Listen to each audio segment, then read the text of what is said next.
За сайн уу манайхаа Crime Story суугт эргээд тавьталмаар л та манай суугийг анх удаа сонсч байгаа бол энэхүү сууг маань болсон явдал болон бодит гин тэргийн талаар ярьдаг сууг байгаа. За энэ удаагийн дугаараар та бүхэндээ нэгэн хятад охин тохиолдсон амьжигтай гин тэргийн талаар бүх бүтээлийг нь дэлгэрэнгүй ярьж хөр бэлтгэлээ. За ингээчүүд зэрвэрөөгөө ортгоё. За өнөөдрийн дугаарын гол эзнийг Лин Минмэй гэдэг. Тэгээд англи нэрийг нь болохоор Лин Мишель гэдэг байсан. Болохоор би цаашдаа Мишель гэд дуудаад явъя. Мишель 1991 оны 1 сарын 29-ний өдөр Хятадын Чиндүүд төрсөн. Тэгээд айлын ганцхан охин байсан учраас аав ээж нь түүнийг л өөрөөсөө ч илүү хайрлаж өсгсөн. Мишелийг 17 настай байхад нь аав нь 2008 онд газар хөдлөлтийн улмаас зууртаар нас орсон юм билээ. Харамсалтайгаар аавыгаа алдсан Мишель ээжтэйгээ илүү дотн болсон. Тэгээд ойр дотн гिचг хамаатан садан байхгүй Мишель бол ээжтэйгээ энэ хорвоо ертөнцид хоёулахнаа үлдсэн. Тэгээд ээж тэрээр нь л үнэхээр их дотн байсан юм билээ. Гэрийнхээ ирээдүйг цаашдаа бие шийдэх юм байна. Тэгээ надаас маш олон зүйл шалтгаалах юм байна гэд 17 наснда ухаарад Мишель хичээл номондоо бол маш сайн шамдаж эхэлсэн. Сайн хичээсний үр дүнд Мишель 2011 онд Австрали руу суралцах боломж гарсан. Тэгээд ээж нь өөртөө байсан бүх мөнгөө шавхаад 20 настай охиноо дэмжин Австрали улс руу сурахаар явуулаад өөрөө Чиндүүдээ бол ганцаараа амьдраад үлдсэн. Бээжин хүртэл цөөхөн орж исэн Мишелийн хувьд бол Австрали улс бол яг л мөрөөдөл шиг байсан. Тэгээ хурдан өндөр боловсрал эзэмшээд ээж дээрээ буцаад Чиндүүдээ очноо гэж дандаа ээжтэйгээ ярьдаг байсан. За Мишелийн үеэлэгч нь Австралид амьдардаг байсан юм билээ. Тэгээд Мишель бол шууд л Австралид очиод эгчтэйгээ зүг амьдрахаар болсон. Эгч нь ирээд нэлээд хэдэн жил амьдарчихсан. Австрали хүнтэй гэрэлтгсэн юм эмэгтэй байсан. Тэгээд эгч нь тухайн Австрали хүнтэйгээ гэрлэхээс өмнө нэг охинтой байсан юм билээ. Тэгээд ингээ гуруула нэлийн байр сууриа олчихсан гайгүй олон өрөө байранд амьдардаг байсан болохоор Мишелийг бол байлгах хангалттай зайтай байсан. Тэгээд дүүгээ шууд өөр дээрээ аваад ингээ дөрүүлээ амьдарч эхэлсэн юм. Мишелийн үеэлэгчийн ажил нь гэрээс нь 80 км-ийн зайтай Сиднейийн яг хойд хэсэгт байрладаг байсан. Тэгээд эгч нь ажлын 5 өдрөө тэндээ байрлаж ажиллаад амралтын 2 өдрөө гэртээ ирдэг байсан болохоор Мишель эгчийнхээ охин тэгээ хүргэн ах болох эгчийнхээ нөхөртөө ингээ гуруула их хвчлэн ажлын өдрүүдээр бол гэртээ амьдардаг байсан. Эгчийнхэн нөхрийн хувьд болохоор Австрали хүн тэгээд Австралид ойрон өсөж тойронсон. Тэгээд тухайн үед бол Сиднейд хэсэг IT хийж байгаа. Тэгээд 2010 оны эхэнд бол нэлээд ажилгүй ойр зуур цагийн ажил хийдэг байсан юм лээ. За ингээд Австрали Мишель ирээд бизнесийн чиглэлээр бакалаврын сурхаагаа хажуугаар ажил хийж эхэлсэн. Тэгээд ажил хийгээд олсон бүх мөнгөө гэртээ ганцаархнаа үлдсэн бүх мөнгөө шахаж явуулсан ээжтэй бол явуулдаг байсан юм лээ. Тэгээд Мишель бол нэг сар ээж рүүгээ мөнгө явуулахаа тасалж үзээгүй. Тэгээ ээж нь бол тэнд ажил хийдэггүй байсан учраас ээжтэй бол бүх мөнгөө явуулдаг байсан. За ингээд Мишель 2011 онд Австралид ирээд 5 жилийн дараа ер нь бол нэлээд олон найзуудтай болчихсон, тогтмол ажил хийдэг, ээжтэй тогтмол мөнгө явуулаад тэгээд Австралидаас нөгөө бизнесийн чиглэлээр бакалавра амжилттай сургуулаа төгсрөөд 2016 он гэхэд бол нэлээд амьдрал новоо тэгсэрч эхэлсэн. 2016 оны 4 сарын 21-ний өдөр Мишель хэдэн найзуудтайгаа сургууль дээрээ уулзж агаад тэгээд дэлгүүр хэсгээр найзуудаасаа салсан. Тэгээд найзуудтайгаа хамт автобусны буудлын хүртэл яваад ингээд автобусны гаднаас баяртай гэд гараараа даллаад найзыгаа явуулсан нь харамсалтай нь хамгийн сүүлд Мишелийг найзууд гарсан дээр байсан. Найзуудтай хэлсэнчлэн Мишель шууд найзуудаасаа салаад дэлгүүр орсон. Тэгээд хэд хэдэн юмнууд аваад 4 цагийн орчимд метронд суугаад 4 цаг 30 минутанд гэрийнхээ ойролцоо метроны буудлын дээр уусан. За тэгээд энэ бүх 2016 он гэдэг чинь энд нөгөө нэлээд олон камер сайн байдаг болчихсон үе учраас энэ бүх бичлэгүүд нь бол дэлгүүрийн камер болон метроны буудлын камерын дээр бол маш тод харагддаг. За тэгээд гэртээ ирээд найзуудтайгаа орой болтол хэсэг чаталж агаад Мишель гинтл хариу өчөхгүй болчихсон. Тэгээд найзууд нь өдөржин гадуур явсан болохоор унтчихсан юм байна гэж бодоод тухайн үед бол оройн тэгээд өнгөрөөсөн. За тэгээд тэр оройн чимээгүй болоод маргааш өглөө найзууд нь сургууль дээр Мишельтэй уулзна гэж бодсон боловч Мишель хичээлдээ ирээгүй. Тэгээд Мишель ер нь дандаа ээжтэйгээ ингээ уцаар ярьдаг, онлайн байдаг, сошиалд нэлээд идэвхтэй байсан учраас найзууд нь ингээ олон цагийн өмнө онлайн байсныг нь хараад бол бүр нэлээд гайхсан. Тэгээд за ямар ч тач ер нь бол Австрал бас удчихсан учраас нэг олон зүйл бодоогүй. За зүгээр л ямар нэгэн зүйл болсон юм байлгүй дээ. Эсвэл уцаа алга болгосон юм байлгүй тэгээд эхний өдрөө бол найзууд нь бол нэг юм бодоогүй байгаа.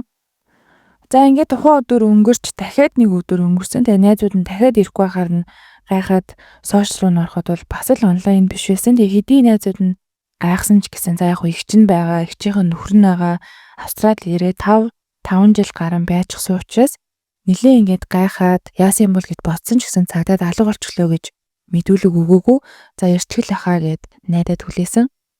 Мишелийг алга болох үед нь ажлын өдөр байсан учраас их чинь нөгөө нэг 80 км-ийн зайтай хол ажилтай байж байгаад 3 өдрийн дараа амралтын өдрөөр гэртээ ирэхэд дүүгээс нь ямар ч ор сурахгүй хിവэрэлсэн. Тэгээ их чинь ажил дээрээ байхдаа бол дүүгээ алга болсныг бол мэдчихсэн.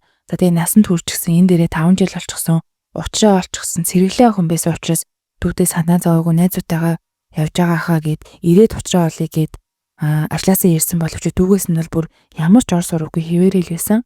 За тэгээд их чинь ирээд найзуудтай нь уцаар яриад ээжтэй нь яриад байдал нэг л биш байгааг ажиглаад шууд цагдаагийн газарт нөхртөөгөө хамт очиж алга болсон талаар нь хэлж хайлгуулахаар болсон. Тэгээд их чинь хамгийн сүүлд уулзсан найзуудаас нь асуухад зүгээр л энгийн өдөр шиг байсан. Тэгээ оройн хүртэл бидэд хэвийн чаталж агаад гинтл Мишель ор сурахгүй хариу өчгүй алга болсон. Тэгээ бидэд тухайн үед бол унтсан байх гэж бодсон. Тэгээд хэдий тэгж бодсон ч гэсэн маргааш хичээл дээрээгүй учраас бид нар ч гэсэн маш их гайхаж байна гэд хэлсэн. За тэгээд их чинь цагдаа нарт мэдгдсэний дараа бол хаагуур явсныг нь ангийнх нь мэдчихсэн найзуудаас нь асуучихсан учраас шууд тэр дэлгүүр бол метроны буудлын камеранаас нь харахад Мишель маш тайван дуу сонсоод дэлгүүр хэсэд явж исэн. Тэгээд араас нь ер нь ямар нэгэн хүн дагах ч юм уу сэжигтэй зүйлүүл ерөөсөө цагдаа нар камерын бичлэгээс бол олоогүй. Камерт харагдсанаар Мишель хамгийн сүүлд урт танцуутай саарлунгийн цамцтай джинс төмссөн.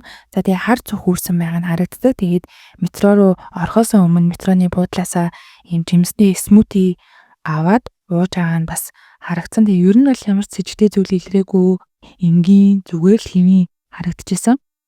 Тэгээд цагдаа нар сургаггүй алга болоо 3 өдөр болсон учраас шууд хамгийн сүүлд дэлгүүрт хэрхэн яаж харагдчихснийг нь зургийг нь нийтэд ил зарлаад мэдээгээр алга болсон Аз эмэгтэй хайж байгаа талаар л мэдээлэлж эхэлсэн. Мэдээгээр зарласнаас хойш удаагүй маргааш өглөө нь Мишелийн алга болсон хэсгээс 100 км-ийн зайтай юм уултай, хад модтой. За тэгээ хад модноосоо шууд ингэ доошо ус руу унах боломжтой. Тийм газар ер нь бол нэг уулчаа алхаж агаад уулны энгэр хэсэг рүү ингээд уснаас гарч ирсэн болтой нэг хөвж байгаа тийм хүнийг харсан. Тэгээд илүү ойртоод ингээ харсан чинь ерөөсөө юмс хэлэхгүй, хөдлөхгүй, доошоо харсан байдалтай тэгээд тийм нүцгэн байгааг нь хараад ер нь байдал биш байна гэд шууд цагдаад утсан. Тэгээд та эдийн зурган дээрээс харж байгаа ч энэ уул нь бол нэлээ юм эвгүй хадтай. Тэгээд шууд энэ хаднаасаа доошоо ус руу хүмүүс нөгөө юм ууланд авирж байгаад их унж нас ор тийм хэлээд цагдаа нар бас нэгэн хүн эндээс унаад нас орчтэй гэд бодсон боловч харамсалтай цагдаа нар ирэхэд бол нөхцөл байдал бол арай л өөр болж хуурсан.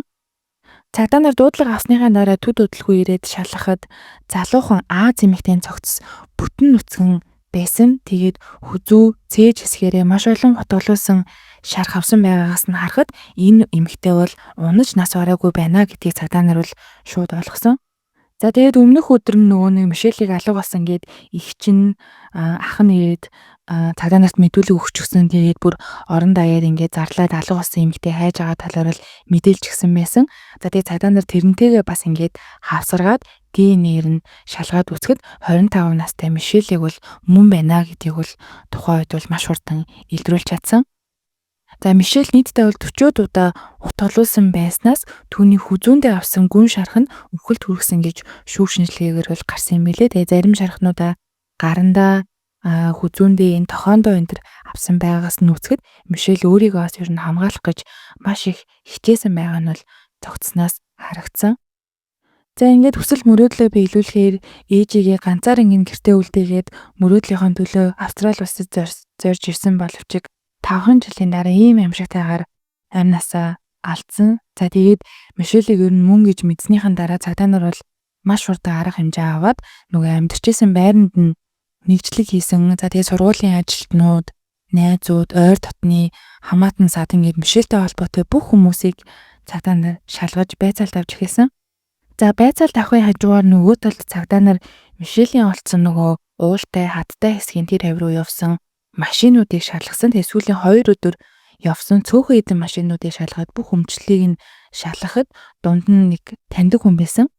За тэр нь бол хэн байсан бэ гэхээр эгчийнхэн нөхөр болох Дерекийн нэрээр бүртгэлтэй машин болж таарсан. Тэгээд Мишелийн бие олдохоос 4 цагийн өмнө тэр зүг рүү явсан байсан. За цагдаа нар ийм одоо том нотлох баримт олсон учраас тэр даруйда Дерекийг бол цагдаагийн газарт авчираад байцаалт авч утсыг нь шалгасан. За тэгээд ер нь иймэрхүү гэмт хэрэг гарахад бол цагдаа нар хамгийн түрүүнд хамгийн ойр дотны хүмүүсийг нь шалгаж эхэлдэг. Тэгээд тэрнтэй ер нь л яг адилхан Мишелийг ингээд ийм амьжтайгаар халуусан байгааг хараад бол хамгийн түрүүнд бол эгчийг нь за тэгээд эгчийнхэн нөхрийг за тэгээд ойр дотны найзуудыг нь бол ер нь хамгийн түрүүнд сэжиглэж исэн юм байлээ. За тэгээд дээрэс нь ийм том нотлох баримт гараад ирсэн учраас цагдаа нар бол Дерекийн утсыг нь шалгахад бүр үнэхээр амар төсөөлөөгүй аимшигтай зургуудыг бол олсон. Дерекийн утсан дээр Мишелийн ийм ортойгоо хөлүүлчихсэн гараа ингээд дээрээ бариад хөлүүлчихсэн скотч наачсан цагаан өнгийн даавуу аманд нь хийчихсэн байдалтай аимшигтай дүр зурагтай зургууд байсан. Тэгээ тэр зургуудыг харсан цагдаа нар бол үгээр илэрхийлэх боломжгүй маш өрөвдөлттэй аимшигтай зургууд байсан гэж хэлсэн байлээ. За ингээд камерт бичигдсэн машин болон Дерекийн утаснаас нь Мишелийн тийм аимшигтай зургууд олдсон хангалттай нотлох баримт байсан учраас Дерекийг байцааж хэлсэн боловч Дерек бол юу ч хэлээгүй. Тэгээд хийсэн ч хийж хэлээгүй, хийгээгүй ч хийж хэлээгүй. Би хуульч амаар нөмгөөлөгч амаар би ер нь бол юу ч ярихгүй гэд мэдүүлэгдээ бол бүр хэдэн өдөр юу ч хэлээгүй. Цагдаа нар тэгээд нэмээд Дерек бол Мишелийн утасны байршлын түүхээс нь харахад Мишель тэр өдөр гэртээ ирээд удаагүй байхдаа ер нь халдлагад өртсөн гэж дүгнж байгаа. Тэгээд найзууд нь болохоор ирээд 2-3 цаг бидэд чаталсан гэж хэлсэн байлээ. Тэр ер нь л Мишель тэр үед бол нэг 5 цагийн үед гэртээ ирээд 8 цагийн үед бол халдлагад өртсөн байхаа гэж цагдаа нар үзэж байгаа юм билээ. Тэгээд цагдаа нар Мишелийг хүлж хүчрхийлэн тэр дор нь хөнөөгөөгүй 2-3 өдөр одоо ихнэр нь байхгүй байсан. За тэгээд дагуур охин нь бас байхгүй байсан юм шиг байлээ. Гэрт нь хүн байхгүй байсан учраас 2-3 өдөр хүчрхийлж байгаа. Тэгээд ихнэрээ ирэхээс хэдхэн цагийн өмнө хөнөөгөөд тэр голт нь бол аваачиж хайсан гэж үзэж байгаа юм билээ. За ингээд ийм аимшигтай гэмт хэрэг гарсан учраас мэдээж Мишелийн гэр бүл болох ээжд нь нэгдсэн. Тэгээ ээж нь бол шууд мэдсэн даруйда Австрали улсад ирсэн. Тэгээд ирээд өөрөх нь одоо амьдрах итгэл найдвар болсон ганцхан охин нь ингэж харгас хэрцээгээр анаасаа алдсан байгааг мэдээд бол ээжд нь бол үнэхээр хэцүү байсан баг. Тэгээд ээж нь ирснийхаа дараа гэмт хэрэгтэнг маш хурдан барьж өгсөн. Австрали улсын цагдаагийн газарт баярлалаа. Охин минь яг л сахиусан тэнгэр шиг маш сайн охин байсан юм шүү гэд уйлаад хэвлийн байгууллага дээр хэлсэн. Тэгээд ээж нь бол энэ охиныхоо харгас хэрцээгээр анаасаа алдсанд бол дүүгээ бол ерөөсөө буруутгаагүй юм байлээ.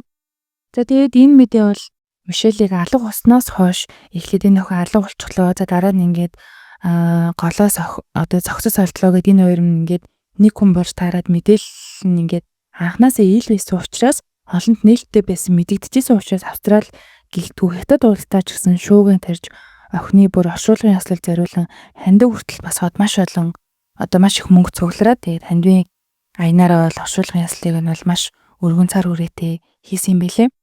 За харин гэмт хэрэгтний хувьд бол гэмт хэрэг гарснаас хойш 18 сарын дараа эцэст нь нэг юм ам нэхгүй байсан Дерек гин буруутайгаа хүлээсэн. Тэгээд Мишелийг өрөөнд нь хөлж хүчирхийлж хөнөөгөөд тэгээ аваачиж хайсан. Энэ нь бол үнэн гэж гин бурууга хүлээсэн юм билээ. Тэгээд Дерек өөрийгөө бол би тухайн үед бол ямар ч юм ухаангүй байсан. Би харт амиг татчихсан байсан болохоор өөрийн гэсэн ухаангүй байсан байна. Би юу болсон талаар юу санахгүй. Би өөрийгөө цуснд бодогдчихсан. Гараа угаалтурд угааж байхдаа л би ухаан орсон. Би өөрийгөө ухаан ороод гар минь ингээд бүх биедээ би маань ингээд цусалчихсан байсан учраас би маш их айсан. Тэгээ өрөөнд ороод үцгэд Мишель тийм аимшигтайгаар алуулчихсан байсан. Тэгээ би түүнд бол хизээч мууг сандаггүй байсан. Би түнд маш их хайртай байсан. Данч би бол түнд хайртайгаа илэрхийлж хизээч чадахгүй одоо боломжгүй байсан. Тэгээд би түнд хайртай байсан ч гэсэн хизээч түүнийг одоо өвтгөх талаар бол бодож байгаагүй гэж хэлсэн. За тэгээ гин буруутай нэгэнд ойлгомжтой осон учраас Дерек бол өөртөө хамгийн бага хял авахын тулд ер нь ингээд өөрийгөө өргөдүүлэх тактиканд орж эхэлсэн. Тэгээд ээж рүү нүртэл юм өөрийнхөө гараараа бүр юм захиа бичиж өгсөн юм билээ. За тэгээд дахиандаа Дерек бол таныг яг одоо юу тулж байгааг би төсөөлөхгүй байна. Хэрвээ цаг хугацааг ухраах боломж байвал би бүгдийг нь ухраахыг хүсэж байна. Би өөрт байгаа бүхний алдсан. Би өөрийнхөө болон түүний гэр бүлийн амьдралыг бүгдийг нь сүрүүсэн. Намайг уучлаарай гэсэн утгатай маш юм урт захиа явуулчихсан байсан. За тэгээд өрөвдөх тактик нь бол мэдээж амжилтгүй болсон. Тэгээд гин бурууга хүлээгээд хогшчин ар гэрээс юм урт захиа хүртэл бичээд уучлалт гуйсан ч гэсэн Австралийн шүүхээс бол түүний ялыг бол багасгаагүй. Шүүгч Дерекийн ялыг хэлэхээс өмнө за энэ бол хэн нэгний төрхөн зур мансуурсан байхдаа хийсэн үйлдэл биш ээ. Төлөвлөсөн хохирогчийн өөрийг нь гэсэн одоо итгэлийг нь далимдуулсан он царгас эрцгийг хүчрхийлж тамлан зовоож алсан гэж үзээд 1-р цэргийн хүн амны хэрэгээр Дерект 46 жилийн хорих ялыг бол өгсөн. Тэгээ Австралид бол ер нь цуврал алуурчин эсвэл тийм террорист халдлах ч юм уу бүр тийм гэмт хэрэг хийгээгүй л бүх насаар нь хорих ял өгдөггүй юм билээ. Тэгээ Дерек 46 жилийн ял аваад 34 жил 6 сарын дараа одоо давж заалдах эрхэн үүсгээр 46 жилийн ялаа бол авсан.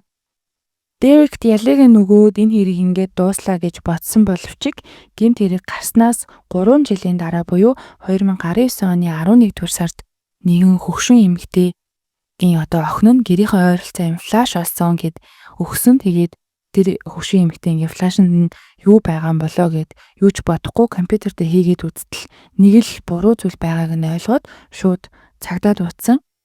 За тэгээ харамсалтай тэр флашд бол Дерекийн 5 жилийн турш цуглуулсан Мишель болон өөрийнх нь одоо дагуур охиных нь нийт 1600 зураг 90 бичлэгийг бол олсон. За тэр зургууд нь болохоор Мишель болон дагуур охиноо унтж байхад нь за эсвэл өсөнд орж байхад нь за зүгээр сууж байхад нь ч юм уу эсвэл юм шорт юпг өмссөн байхад нь ингээд хөл хэсгийг нь авсан ч юм уу дандаа тийм нууцаар авсан хэдэн зуун зураг байсан. За тэгээ нууцаар авсан олон зургаас гадна гэмт хэргийн үеэр Мишелийг хэрхэн хүчирхийлж зовж тарчлааж байснаа бичиж авсан бичлэг болон зургнууд нь бас байсан. Тэгээд тэр зургнуудаас нэг хоёрыг нь утсан дээрээ үлдээсэн байсныг нь цагдаа нар бол олоод гойд бол ял авсан байгаа. Ганцхан тэр зураг байгаа гэж бодсон боловч яг энэ флашн дээр болохоор бүр яг одоо хэрхэн хүчирхийлж байгаа яаж зовоож тарчлааж байгаа бүх бичлэгүүдээ бол өөрөө бичиж авсан билээ. Тэгээ зарим бичлэг зурган дээр нь бол гарыг ингээд дээшээ хүүснээс нь болоод хоёр ингээд гарлуу нь цусгүйхэ болоод хоёр гар нь юм хөв бүрэн болчихсон байсан гэж цагдаа нараас онцолж тэмдэглэсэн байсан. Дерек тэгээд өөрийгөө ер нь баригдаж магадгүй гэд мэдчихсэн учраас бүх зураг бичлэг байдаг одоо флаша гэрээсээ хэдэн километрийн цаана болж нуусан байсан юм билээ. За тэгээд энэ хэрэг нь бол ингээд дахиад ийм нотлох баримтууд гарч ирсэн учраас 2021 онд дахиж нэгдээд дахин шүүх хурал болсон ч гэсэн түүний ялыг бол хэвээр нь үлдээсэн. Тэгээ 34 жил 6 сарын дараа давж заалдах боломжтой байсныг зүгээр 36 жил болгож өөрчилсөн юм билээ. Тэгэхээр ер нь бол ямар нэгэн өөрчлөлт бол ялын хэмжээнд нь л хороогүй. Тэгээ Австрали улсын шүүхээс бол түүнийг хангалттай шийтгэлээ авсан л гэж бодож байгаа юм шиг гэлээ.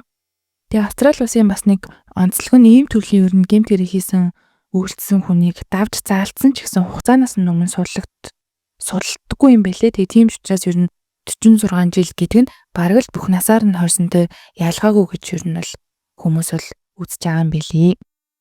За тэгээд аавыгаа алдснаас хойш амралт гэдгийг бараг л мэдэрч үзээгүй Мишель өөрийнхөө амьдралыг дээшлүүлэхээр зорилгынхон төлөө мөрөөдлийн төлөө Австрали улсыг зориод ийм ямшигтайгаар амь насаа алдсан. Тэгээд Дерекийн хувьд бол одоо хүртэл шорондоо ялаа идлээд байж байгаа. Надад бол бас үнэхээр өрөвдөлтэй харамсалтай санагдсан. За тэгээд энэ удаагийн дугаараа энэ хүрээд дуусгая. Тэгээд дараагийн дугаар маань утгагүй орох учраас таад маань subscribe дарахыг битгий мартаарай. За тэгээд баяртай.